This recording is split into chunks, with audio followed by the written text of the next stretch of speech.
Израснати под големата крошна на државата, локалните, најчесто и скривено растат.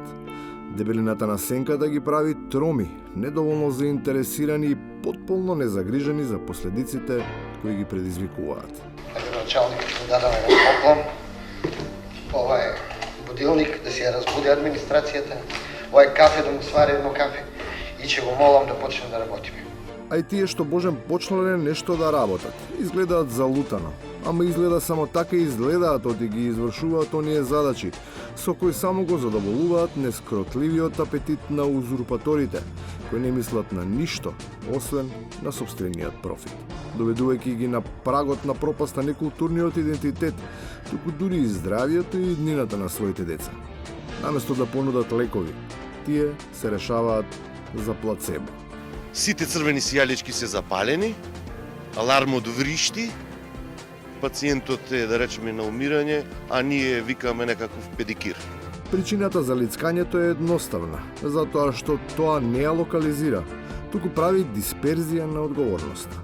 Така е секаде каде наместо гласност владее послушност, каде партиските директиви се посилни од интересите на граѓаните, каде никогаш и ништо не се менува, освен гарнитурите. Па ние не сме тука само како ќе речат градоначалниците, дигни рака и завршени, после не важи.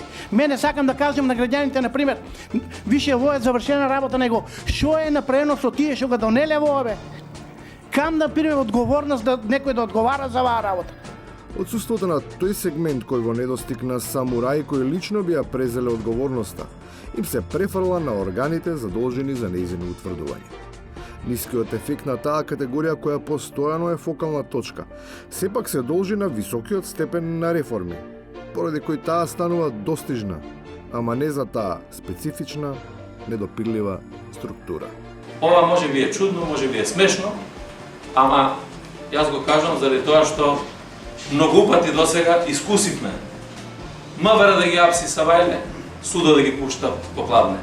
Декларацијата посочува на многу работи и недостатоци, ама не и на таа со која докторот од Машински се обидува да направи психолошки профил на својот опонент, бидејќи евентуалното пропуштање на можноста во голема мера се должи на спротивното поведение на актерот, од кое тоа го очекува неговите следбеници. Ова го покажува вистинскиот карактер на Зоран Заев, еден мал деспот среде Балканот кој се заканува на Европа и тоа без аргументи. И на крајот, за тоа кои се всушност аргументите кои оправдуваат заканата.